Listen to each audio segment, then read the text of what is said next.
레위기 16장. 아론의 두 아들이 주님 앞에 가까이 갔다가 죽은 일이 있다. 그들이 그렇게 죽은 뒤에 주님께서 모세에게 말씀하셨다. 다음은 그때에 주님께서 모세에게 하신 말씀이다.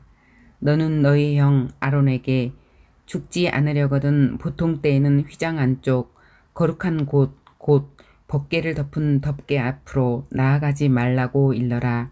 내가 구름에 휩싸여 있다가 그 덮개 위에서 나타나기 때문이다. 아론이 거룩한 곳으로 들어가려고 할 때에는 다음과 같이 하여야 한다. 솥대 가운데서 수송아지 한 마리를 골라서 속죄 제물로 순양 한 마리를 번제물로 바쳐야 한다.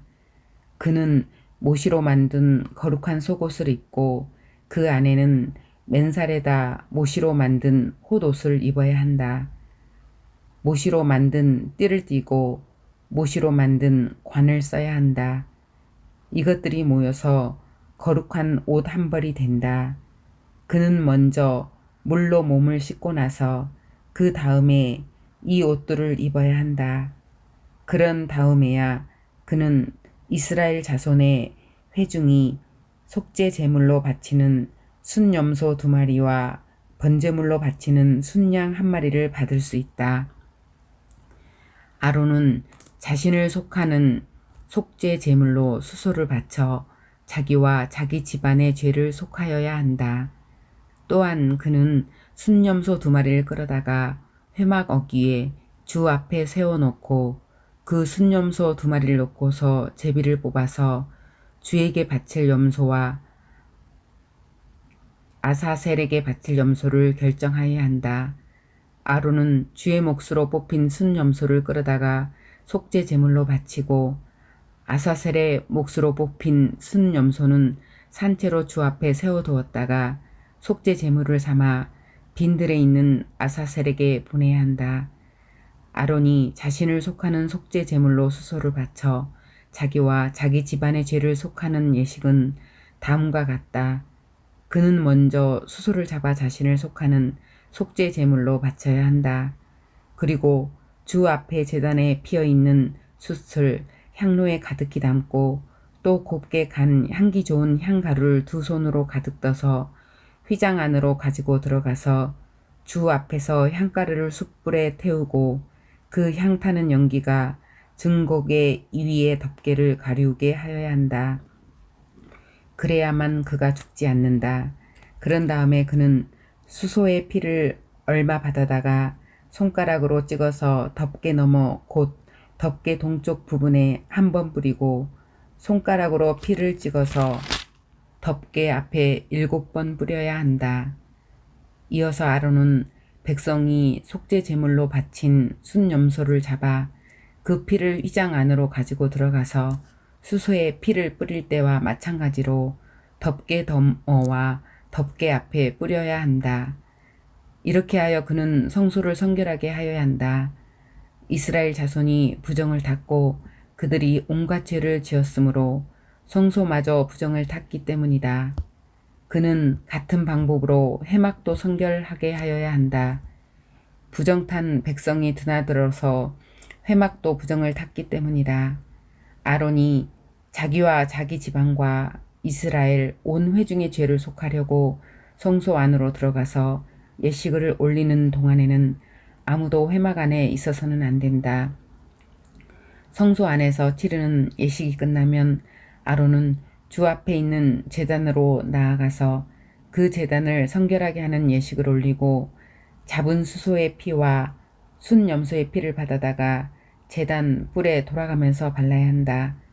그리고 그는 그 피를 자기 손가락으로 찍어 제단 위에 7번 뿌려서 부정하게 된 이스라엘 자손 때문에 같이 부정하게 된 제단을 정하게 하고 거룩하게 하여야 한다. 이렇게 하여 아론은 성소와 회막과 제단을 성결하게 하는 예식을 마치게 된다. 다음에 아론은 살려둔 순염소를 끌고 와서 살아있는 그 순염소의 머리 위에 2손을 얹고 이스라엘 자손이 저지른 온갖 악행과 온갖 반역행위와 온갖 죄를 다 자백하고 나서 그 모든 죄를 그 순념소의 머리에 씌운다. 그런 다음에 기다리고 있는 사람의 손에 맡겨 그 순념소를 빈 들로 내보내야 한다. 그 순염소는 이스라엘 자손의 온갖 죄를 짊어지고 황무지로 나간다. 이렇게 아론은 그 순염소를 빈들로 내보낸다. 그런 다음에 아론은 회막으로 들어간다. 그때 그는 성소에 들어갈 때에 입은 모시옷은 벗어서 거기 놓아두고 성소 안에서 물로 목욕하고 난 다음에 다시 그 옷을 입고 바깥으로 나가서 자기의 번제물과 백성의 번제물을 바쳐 자신과 백성의 죄를 속하여야 한다. 속죄 제물로 바친 기름기는 제단 위에다 놓고 불살라야 한다. 염소를 아사셀에게로 보낸 그 사람도 자기 옷을 빨고 물로 목욕을 하여야 한다. 그는 그렇게 한 다음에야 진 안으로 들어올 수 있다. 속죄 제물로 희생된 수소와 순염소의 피를 가져다가 성소에서 죄를 속하는 예식을 마친 다음에는 그것들을 진 바깥으로 끌어내고 그 가죽과 살코기와 똥을 불에 태워야 한다. 이것들을 태운 사람도 자기 옷을 빨고 물로 목욕을 하여야 한다. 그는 그렇게 한 다음에야 진 안으로 들어올 수 있다. 다음은 너희가 길이 지켜야 할 규례이다. 일곱째 달, 그 달 10일은 너희가 스스로 고행을 하는 날이니 아무 일도 하여서는 안 된다. 이것은 이스라엘 사람이거나 너희와 함께 사는 외국 사람이거나 다 지켜야 한다. 이날은 너희의 죄를 속하는 날, 너희가 깨끗하게 되는 날이기 때문이다. 너희가 지은 온갖 죄가 주 앞에서 씻기는 날이다. 이날은 너희가 엄격하게 지켜야 할 안식일이다. 너희가 스스로 고행을 하는 날이다. 이것은 너희가 길이 지킬 규례이다. 기름 부음을 받고 임명받은 제사장 곧 그의 아버지를 대신하여 제사장으로 거룩하게 구별된 제사장이 속죄 예식을 맡는다. 그는 모시로 만든 거룩한 예복을 입는다. 그는 지송소를 성결하게 하여야 하며 회막과 제단을 성결하게 하여야 하고 제사장들과 회중 곧 모든 백성의 죄를 속하여야 한다. 위에서 말한 것은 너희가 이스라엘 자손의 모든 죄를 속하려 할 때에 한 해에 한 번씩 길이 지켜야 할 규례다. 이렇게 모세는 주님께서 분부하신 대로 아론에게 일러 주었다. 레위기 17장. 주님께서 모세에게 말씀하셨다. 아론과 그의 아들들에게 그리고 온 이스라엘 자손에게 일러라. 이것은 나 주가 명하는 것이다. 이스라엘 집안에 속한 사람은 누구든지 소나 양이나 염소를 잡을 때에는 진 안에서 잡든지 진 바깥에서 잡든지 그것을 회막 어기로 가져와서 주의 성막 앞에서 주에게 제물로 바쳐야만 한다. 그렇게 하지 아니하면 그 짐승을 잡은 사람은 실제로 피를 흘린 것이므로 죄를 면하지 못한다. 그런 사람은 백성 가운데서 끊어져야 한다.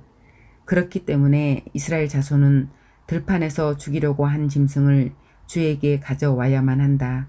그들은 그 짐승을 회막 어기에 제사장에게로 끌고 가서 주에게 바치는 화목 제물로 그 짐승을 죽여야 한다. 그러면 제사장은 그 피를 회막 어기에서 주의 제단 쪽으로 뿌린다. 기름기는 불살라서 그 향기로 주를 기쁘게 하여야 한다. 백성은 더 이상 그들이 잡은 짐승을 순념소 귀신들에게 제물로 바치는 음행을 저질러서는 안 된다. 이것은 그들이 대대로 영원히 지켜야 할 규례이다. 너는 또 그들에게 다음과 같이 일러라. 이스라엘 집안에 속한 사람이나 그들과 함께 사는 외국 사람이 번제물이나 어떤 희생 제물을 잡고자 할 때에는 그 짐승을 회막 어기로 끌고 가서 주에게 제물로 바쳐야만 한다. 그렇게 하지 않을 때에는 그런 사람은 백성에게서 끊어진다. 이스라엘 집안에 속한 사람이나 또는 그들과 함께 사는 외국 사람이 어떤 피든지 피를 먹으면 나 주는 그 피를 먹은 사람을 그대로 두지 않겠다. 나는 그를 백성에게서 끊어버리고야 말겠다. 생물의 생명이 바로 그 피 속에 있기 때문이다. 피는 너희 자신의 죄를 속하는 제물로 삼아 제단에 바치라고 너희에게 준 것이다. 피가 바로 생명을 지니고 있기 때문에 죄를 속하는 것이다. 그러므로 나 주가 이스라엘 자손에게 이미 말한 바와 같이 너희 가운데 어느 누구도 피를 먹어서는 안 된다. 그뿐만 아니라 너희와 함께 살고 있는 어떤 외국 사람도 피를 먹어서는 안 된다. 이스라엘 집안에 속한 사람이나 그들과 함께 살고 있는 외국 사람이 사냥을 하여 먹어도 좋은 어떤 짐승이나 새를 잡았을 때에는 그 피를 땅에 쏟고 흙으로 덮어야 한다. 피는 곧 모든 생물의 생명이기 때문이다. 그렇기 때문에 나는 이스라엘 자손에게 너희는 어떤 생물의 피도 먹지 말라고 한 것이다. 피는 곧 그 생물의 생명이니 누구든지 피를 먹으면 나의 백성에게서 끊어진다. 저절로 죽었거나 야수에게 물려 찢겨 죽은 것을 먹은 사람은 본토 사람이든지 외국 사람이든지 자기 옷을 빨아야 하고 물로 목욕을 하여야 한다. 그 부정한 상태는 저녁 때까지 계속되다가 저녁이 지나면 깨끗해진다. 그러나 그가 옷을 빨지도 않고 목욕을 하지도 않으면 그는 죗값을 치러야 한다. 레위기 18장. 주님께서 모세에게 말씀하셨다. 너는 이스라엘 자손에게 말하여라. 그들에게 이렇게 일러라. 내가 주 너희의 하나님이다. 너희는 너희가 살던 이집트 땅의 풍속도 따르지 말고 이제 내가 이끌고 갈 땅 가나안의 풍속도 따르지 말아라. 너희는 그들의 규례를 따라 살지 말아라. 그리고 너희는 내가 명한 법도를 따르고 내가 세운 규례를 따라 살아라. 내가 주 너희의 하나님이다. 그러므로 너희는 내가 세운 규례와 내가 명한 법도를 지켜라. 어떤 사람이든 이것을 지키기만 하면 그것으로 그 사람이 살 수 있다. 나는 주다. 너희 가운데 어느 누구도 가까운 살부치에게 접근하여 그 몸을 범하면 안 된다. 나는 주다. 너는 내 아버지의 몸이나 마찬가지인 내 어머니의 몸을 범하면 안 된다. 그는 내 어머니인 만큼 너는 그의 몸을 범하면 안 된다. 너는 내 아버지가 데리고 사는 여자의 몸을 범하면 안 된다. 그 여자는 내 아버지의 몸이기 때문이다. 너는 내 누이의 몸을 범하면 안 된다. 내 아버지의 딸이든지 내 어머니의 딸이든지 집에서 낳았든지 낳아서 데리고 왔든지 그 여자의 몸을 범하면 안 된다. 너는 내 아들이 낳은 딸이나 내 딸이 낳은 딸의 몸을 범하면 안 된다. 그들의 몸은 내 자신의 몸이나 마찬가지이기 때문이다. 너는 내 아버지가 데리고 사는 여자가 내 아버지와 관계하여 낳은 딸의 몸을 범하면 안 된다. 그 딸은 바로 내 누이이기 때문이다. 너는 내 아버지의 누이 곧 고모의 몸을 범하면 안 된다. 그 여자는 내 아버지에 가까운 살부치이기 때문이다. 너는 내 어머니의 형제 곧 이모의 몸을 범하면 안 된다. 그 여자는 내 어머니에 가까운 살부치이기 때문이다. 너는 내 아버지의 형제 곧 내 삼촌이 데리고 사는 여자에게 가까이 하여 범하면 안 된다.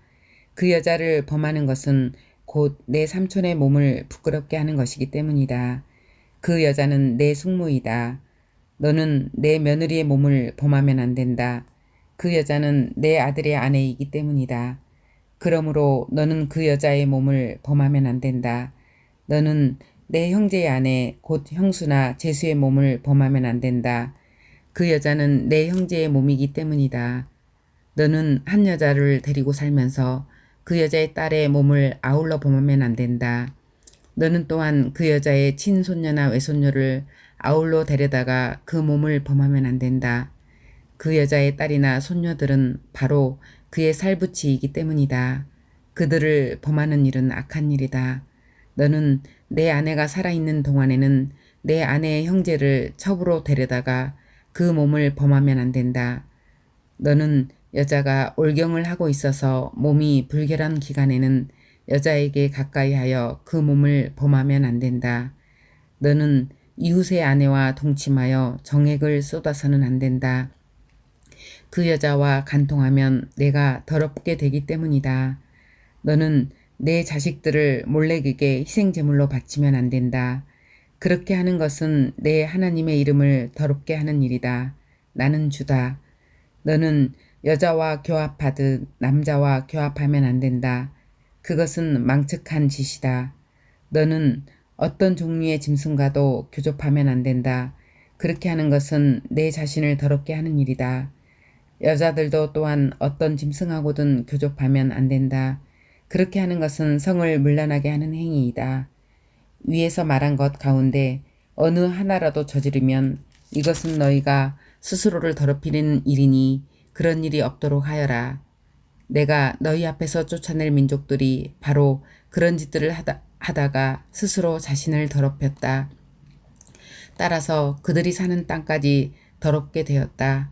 그러므로 나는 그 악한 땅을 벌하였고 그 땅은 그 거주자들을 토해내게 되었다. 너희는 모두 내가 세운 규례와 내가 명한 법도를 잘 지켜서 온갖 역겨운 짓 가운데 어느 하나라도 범하지 않도록 하여라. 본토 사람이나 너희와 함께 사는 외국 사람이나 다 마찬가지이다. 너희보다 앞서 그 땅에서 살던 사람들은 이 역겨운 모든 짓을 하여 그 땅을 더럽히고 말았다. 너희가 그 땅을 더럽히면 마치 너희보다 앞서 그 땅에 살던 민족을 그 땅이 토해냈듯이 너희를 토해낼 것이다. 누구든지 위에서 말한 역겨운 짓 가운데 어느 하나라도 범하면 백성은 그런 짓을 한 그 사람과는 관계를 끊어야 한다. 그러므로 너희는 내가 지키라고 한 것을 꼭 지켜서 너희보다 앞서 그곳에 살던 사람들이 저지른 역겨운 풍습 가운데 어느 하나라도 따라가는 일이 없도록 하여라. 그런 짓들을 하여 너희가 스스로를 더럽히는 일이 없도록 하여라. 내가 주 너희의 하나님이다. 마가복음 8장. 그 무렵에 다시 큰 무리가 모여 있었는데 먹을 것이 없었다. 예수께서 제자들을 가까이 불러놓고 말씀하셨다. 저 무리가 나와 함께 있은 지가 벌써 사흘이나 되었는데 먹을 것이 없으니 가엾다. 내가 그들을 굶은 채로 집으로 돌려보내면 길에서 쓰러질 것이다. 더구나 그 가운데는 먼 데서 온 사람들도 있다. 제자들이 예수께 말하였다. 이 빈들에서 어느 누가 무슨 수로 이 모든 사람이 먹을 빵을 장만할 수 있겠습니까? 예수께서 그들에게 물으셨다. 너희에게 빵이 몇 개나 있느냐? 그들이 대답하였다. 7개가 있습니다. 예수께서는 무리에게 명하여 땅에 앉게 하셨다. 그리고 빵 7개를 들어서 감사 기도를 드리신 뒤에 떼어서 제자들에게 주시고 사람들에게 나누어 주게 하시니 제자들이 무리에게 나누어 주었다. 또 그들에게는 작은 물고기가 몇 마리 있었는데 예수께서 그것을 축복하신 뒤에 그것도 사람들에게 나누어 주게 하셨다. 그리하여 사람들이 배불리 먹었으며 남은 부스러기를 주워 모으니 7광주리에 가득 찼다. 사람은 4,000명쯤이었다. 예수께서는 그들을 헤쳐 보내셨다. 그리고 곧 제자들과 함께 배에 올라 들마누다 지방으로 가셨다. 바리새파 사람들이 나와서는 예수에게 시비를 걸기 시작하였다. 그들은 예수를 시험하느라고 그에게 하늘로부터 내리는 표징을 요구하였다. 예수께서는 마음속으로 깊이 단식하시고서 말씀하셨다. 어찌하여 이 세대가 표징을 요구하는가? 내가 진정으로 너희에게 말한다. 이 세대는 아무 표징도 받지 못할 것이다. 그리고 예수께서는 그들을 떠나 다시 배를 타고 건너편으로 가셨다.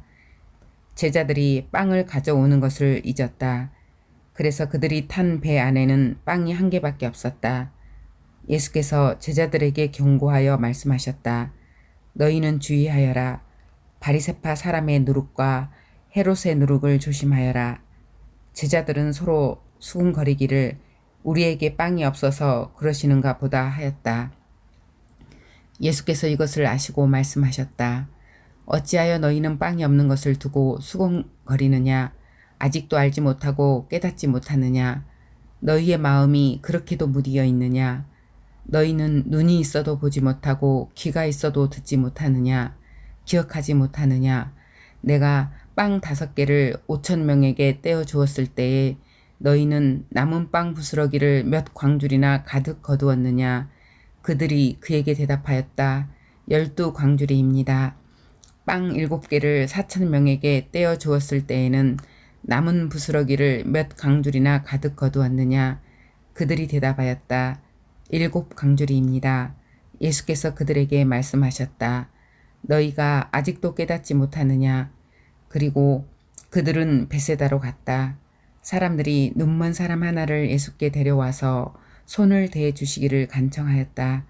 예수께서 그 눈먼 사람의 손을 붙드시고 마을 바깥으로 데리고 나가셔서 그 두 눈에 침을 뱉고 그에게 손을 얹으시고서 물으셨다.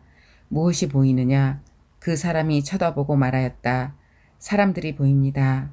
나무 같은 것들이 걸어 다니는 것 같습니다. 그때에 예수께서는 다시 그 사람의 두 눈에 손을 얹으셨다. 그 사람이 뚫어지듯이 바라보더니 시력을 회복하여 모든 것을 똑똑히 보게 되었다. 예수께서 그를 집으로 돌려보내시며 말씀하셨다. 마을로 들어가지 말아라. 예수께서 제자들과 함께 빌립보의 가이사랴에 있는 여러 마을로 길을 나서셨는데 도중에 제자들에게 물으셨다. 사람들이 나를 누구라고 하느냐? 제자들이 예수께 말하였다. 세례자 요한이라고 합니다. 엘리야라고 하는 사람들도 있고 또 예언자 가운데 한 분이라고 하는 사람들도 있습니다. 예수께서 그들에게 물으셨다. 그러면 너희는 나를 누구라고 하느냐? 베드로가 예수께 대답하였다. 선생님은 그리스도이십니다. 예수께서 그들에게 엄중히 경고하시기를 자기에 관하여 아무에게도 말하지 말라고 하셨다. 그리고 예수께서는 인자가 반드시 많은 고난을 받고 장로들과 대제사장들과 율법학자들에게 배척을 받아 죽임을 당하고 나서 사흘 후에 살아나야 한다는 것을 그들에게 가르치기 시작하셨다. 예수께서 드러내놓고 이 말씀을 하시니 베드로가 예수를 바싹 잡아당기고 그에게 항의하였다. 그러나 예수께서는 돌아서서 제자들을 보시고 베드로를 꾸짖어 말씀하셨다. 사탄아, 내 뒤로 물러가라. 너는 하나님의 일을 생각하지 않고 사람의 일만 생각하는구나. 그리고 예수께서 제자들과 함께 무리를 불러놓고 그들에게 말씀하셨다. 나를 따라오려고 하는 사람은 자기를 부인하고 자기 십자가를 지고 나를 따라오너라. 누구든지 제 목숨을 구하고자 하는 사람은 잃을 것이요. 누구든지 나와 복음을 위하여 제 목숨을 잃는 사람은 구할 것이다. 사람이 온 세상을 얻고도 제 목숨을 잃으면 무슨 이득이 있겠느냐? 사람이 제 목숨을 되찾는 대가로 무엇을 내놓겠느냐? 음란하고 죄가 많은 이 세대에서 누구든지 나와 내 말을 부끄럽게 여기면 인자도 자기 아버지의 영광에 쌓여 거룩한 천사들을 거느리고 올 때에 그를 부끄럽게 여길 것이다. 시편 36편. 악인의 마음 깊은 곳에는 반역의 충동만 있어 그의 눈에는 하나님을 두려워하는 기색이 조금도 없습니다. 그의 눈빛은 지나치게 의기양양하고 제 잘못을 찾아내 버릴 생각은 전혀 없습니다. 그의 입에서 나오는 말이란 사기와 속임수뿐이니 슬기를 짜내어서 좋은 일을 하기는 이미 틀렸습니다. 잠자리에 들어서도 남 속일 궁리나 하고 범죄의 길을 고집하며 한사코 악을 버리려고 하지 않습니다. 주님의 한결같은 사랑은 하늘에 가득 차 있고 주님의 미쁘심은 궁창에 사무쳐 있습니다. 주님의 의로우심은 우람한 산줄기와 같고 주님의 공평하심은 깊고 깊은 심연과도 같습니다. 주님은 사람과 짐승을 똑같이 돌보십니다. 하나님, 주님의 한결같은 사랑이 어찌 그리 값집니까? 사람들이 주님의 날개의 그늘 아래로 피하여 숨습니다. 주님의 집에 있는 기름진 것으로 그들이 배불리 먹고 주님이 그들에게 주님의 시내에서 단물을 마시게 합니다. 생명의 샘이 주님께 있습니다. 우리는 주님의 빛을 받아 환히 열린 미래를 봅니다. 주님을 사랑하는 사람들에게는 주님께서 친히 한결같은 사랑을 베풀어 주십시오. 마음이 정직한 사람에게는 주님의 의를 변함없이 베풀어 주십시오. 오만한 자들이 발로 나를 질박지 못하게 하시고 악한 자들이 손으로 나를 휘두르지 못하게 하여 주십시오. 그때에 악을 일삼는 자들은 넘어지고 넘어져서 다시는 일어나지 못한다.